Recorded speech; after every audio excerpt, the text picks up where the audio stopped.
Well, day 12 in the search for a missing mother. It's almost like a needle in a haystack, but there's a systematic way, a systematic approach to searching this kind of a venue, if you will. For the second day in a row, state police investigators are searching through rubbish at the trash plant in the South Meadows of Hartford, looking for the remains of the mother. Channel 3's Courtney Zeller joins us live from that plant with what's been happening there today. Courtney? Well, Denise, we have seen a good amount of state police here today. Now, we are learning from a retired lieutenant with the Connecticut State Police that these investigators out here are likely sifting through this trash by hand. They know what they're looking for, and if they find it, it could really crack this case. State police investigators continue to search a Hartford landfill for clues in this mother of five's disappearance.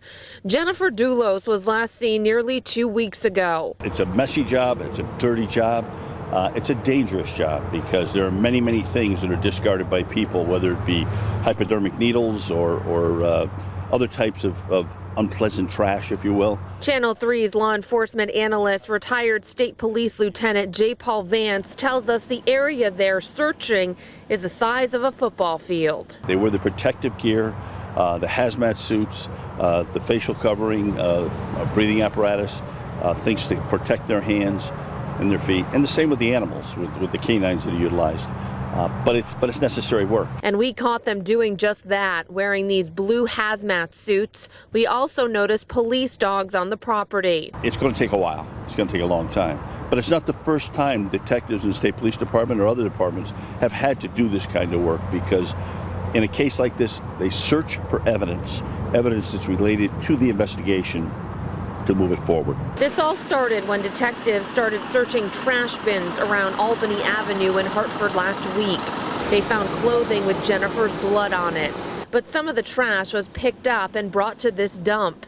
In court paperwork, Doulos' estranged husband, Fotis Doulos, and his girlfriend, Michelle Traconis, were seen on surveillance video dumping garbage bags in more than 30 locations around Hartford the day Jennifer vanished. Both faced a judge on tampering with evidence charges Monday. The Douloses were going through a lengthy divorce and custody battle. It's been well over a week that the victim's been missing. Certainly it's necessary to find any tidbit of information or evidence that can help investigators. It can steer them off to investigate further. Lieutenant Vance says this type of police work does work. He mentions a case from the 80s where a flight attendant was murdered by her husband in Newtown, who was seen using a wood chipper. I can remember a case years ago out towards Western Connecticut where a fingernail was found, and that caused the investigators to continue to work and look for additional evidence, eventually solving the case. And we are just learning Connecticut State Police will give us an update on the search, this landfill search that they've been going through for the last 2 days.